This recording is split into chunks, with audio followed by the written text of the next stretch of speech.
नमस्कार दोस्तों, stock market studies में फिर से एक बार आपको बहुत-बहुत स्वागत है। तो आज यहाँ पे मैं डिस्कस करूँगा एक पेंट इंडस्ट्रीज के बारे में, मतलब एक पेंट कंपनी के बारे में, जो देखा जाए तो पेंट इंडस्ट्रीज में एक अच्छा खासा नाम कमाने के लिए आए तो थे, मगर अभी उसका हालत बहुत खराब हो चुके हैं। मैं इस तरीके से बातचीत क्यों कर रहा हूँ? क्योंकि कंपनी का जो फिलहाल का जो सिनेरियो है, वो 52 वीक लो के आसपास है। आप कह सकते हैं कि कंपनी लाइफ टाइम लो के आसपास ट्रेड कर रहा है। तो लाइफ टाइम लो को भी ट्रेड को ब्रेक कर चुके हैं, मतलब जो मैं पहले टेक्निकल चार्ट पैटर्न आपको बता रहा था, जो लेवल्स में आपको बताया था, वो लेवल को ब्रेकआउट कर चुके हैं। तो मेरे हिसाब से और भी गिरावट का मतलब यहाँ पे सामना देखने को मिल सकता है।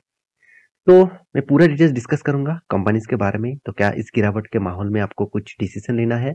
क्या इस गिरावट के माहौल में आपको कंपनी के ऊपर कुछ मतलब पॉजिटिविटी आपको देखने को मिलेगा?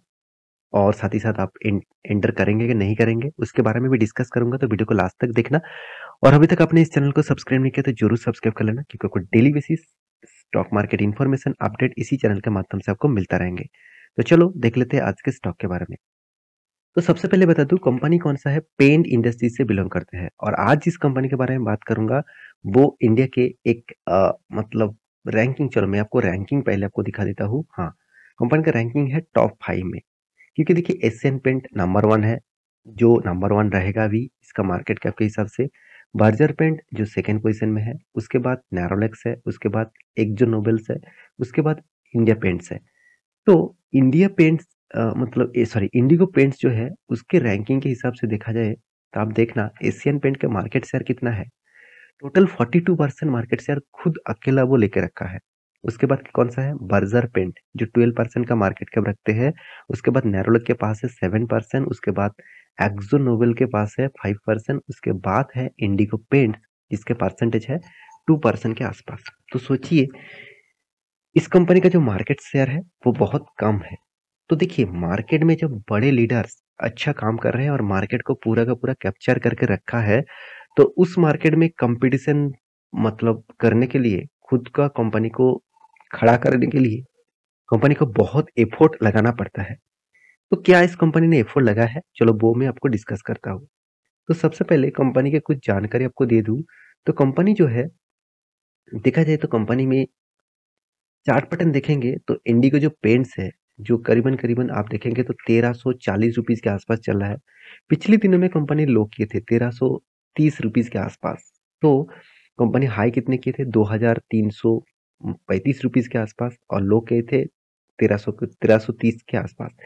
तो कंपनी अभी देखा जाए तो कंपनी 52 वीक लो के आसपास ट्रेड कर रहा है। तो 52 लो के आसपास ट्रेड कर रहा है, क्योंकि इसका चार्ट पैटर्न में एक मंथ के दिखा दूं तो 8% तक लॉस दे चुके हैं, और 6 मंथ के दिखा दूं तो करीबन 20% तक लॉस दे चुके हैं। तो इतना तो ठीक था।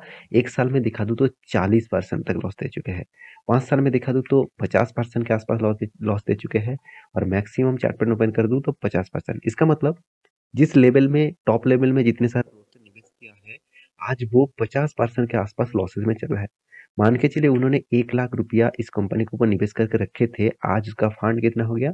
50 लाख के आसपास। तो सॉरी, माफी चाहता हूँ, 50,000 के आसपास। तो लोग कहेंगे सर मुझे तो प्रॉफिट जबरदस्त हो गया। सॉरी, तो यहाँ पे 50,000 के आसपास यहाँ पे आपका फंड बन चुके हैं। तो इस सिचुएशन में कंपनी के ऊपर क्या करना चाहिए, चलो वो मैं आपको बता देता हूँ। तो कंपनी स्टार्ट हुआ था 2000 में। 2000 सालों में, मतलब करीबन करीबन 20 30 23 साल तक कंपनी हो चुके हैं। तो कंपनीज के जो परफॉर्मेंस है उसके बारे में डिस्कस करूं तो सबसे पहले जो चीज आपको मैं दिखाऊंगा कंपनी का रिजल्ट। तो कंपनी ने क्वार्टरली इस बार जो रिजल्ट किया वो पिछले क्वार्टर की तुलना से अच्छा खासा रिजल्ट हुआ। पिछले सालों की तुलना से भी अच्छा खासा रिजल्ट हुआ। मतलब क्वार्टर और सालों की दोनों की कंपैरिजन में इस बार कंपनी ने अच्छा खासा प्रॉफिट किया। तो देखिए प्रॉफिट अच्छा हुआ, फिर भी कंपनी का जो इंटरेस्ट है वो जीरो डेप्थ है। तो फिर भी इस कंपनी में ग्रोथ क्यों नहीं है? तो एक बात बता दूं कि कंपनी का जो परफॉर्मेंस है, उनमें से अगर आप एक चीज देखेंगे तो कंपनी का साल भर की जो डेटा है, वो कंपनी ने कंटिन्यूसली तो प्रॉफिट तो कर रहा है, मगर कंपनी का जो एक चीज आप देखेंगे तो कंपनी का खर्चा कहाँ पे आ रहा है। इनकम भी देखिए, सॉरी, इनकम भी, सेल्स भी देखिए अच्छा खासा हो रहा है। साथ ही साथ एक्सपेंस को भी कंपनी कंट्रोल में रखे हुए है। तो कंपनी का इंटरेस्ट जो है वो भी यहाँ पे अच्छा खासा मतलब कंपनी को कम पेमेंट करना पड़ रहा है। उसके बाद कंपनी का डेप्रिसिएशन के बारे में बात करूँ तो कंपनी का डेप्रिसिएशन चार्ज बढ़ चुके हैं। तो डेप्रिसिएशन चार्जेस क्या होते हैं? मान के चलिए अपने कंपनी के बिजनेस के लिए एक मतलब बिजनेस के लिए आप माल ट्रांसपोर्टेशन के लिए एक गाड़ी खरीद के लेके आए। तो जब वो गाड़ी अपने खरीद के लेके आए, वो गाड़ी जो ट्रक आपने खरीद के लेके आए, मान के चलिए उसका कीमत है 10 लाख रुपया। मैं आपको एग्जांपल के हिसाब से बता रहा हूँ। तो 10 लाख के हर साल में उसका डिप्रिसिएशन मान के चलते हैं 1 लाख रुपया करके उसका डिप्रिसिएशन हो जाएगा। तो 10 साल में कितना होगा? 10 लाख होगा। तो ये जो 1 साल के लिए 1 लाख का डिप्रिसिएशन होगा, तो इस 1 लाख का मतलब टोटली कॉस्टिंग डिप्रिसिएशन में आपको देखने को मिलेगा। इसका मतलब कंपनी का जितने मशीनरीज है, जितने गाड़ियाँ है, वो सारे हिसाब करके देखा जाए तो कंपनी का डेप्रिसिएशन लगातार बढ़ते जा रहा है। तो यही एक कारण है कंपनी के ऊपर प्रेशर होने का।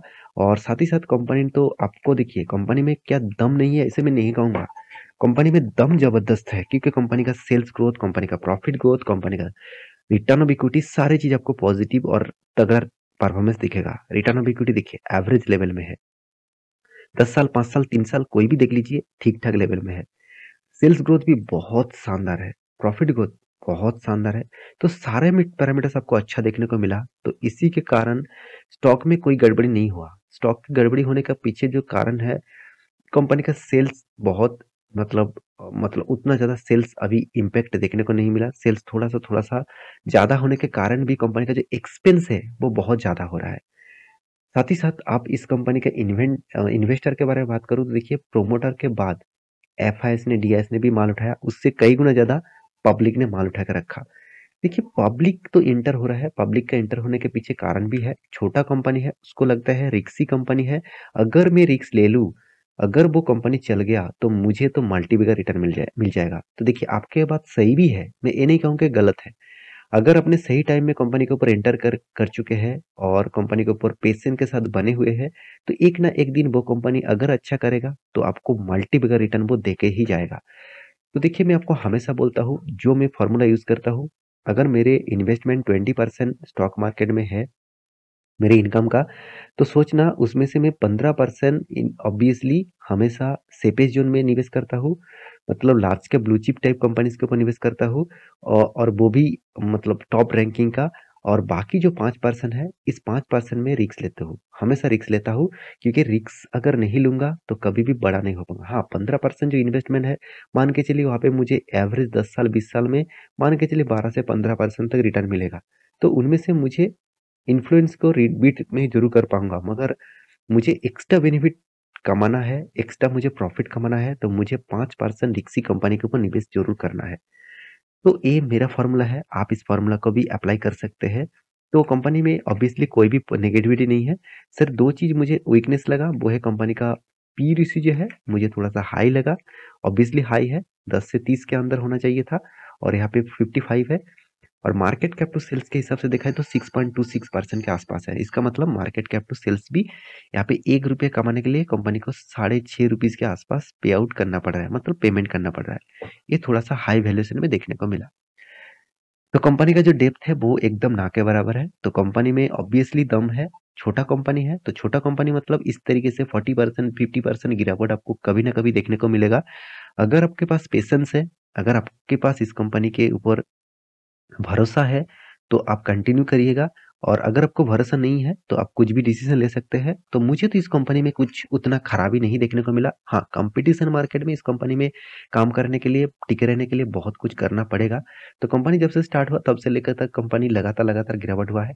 मैं आपको ट्रेन लाइन ड्रॉ करके दिया था, इस रेंज के बाउंड आपको ट्रेन ड्रॉ करके दिया था। अगर इसको नीचे लेवल ट्रेड करे और ब्रेकआउट करे तो एक बड़ा फॉल आपको फिर से देखने को मिलेगा। ऑब्वियसली यहाँ पे जो ब्रेकआउट है वो यहाँ पे ब्रेकआउट हो चुके हैं, और यहाँ पे हाई वॉल्यूम नेगेटिविटी के साथ ब्रेकआउट हुआ है। तो इस ब्रेकआउट के बाद मुझे लगता है एक अच्छा खासा गिरावट देखने को मिल सकता है। फिर भी अभी भी कंफर्मेशन नहीं है, क्योंकि प्रीवियस जो डेटा है, प्रीवियस जो वीक्स है, उसको ब्रेकआउट करना पड़ेगा।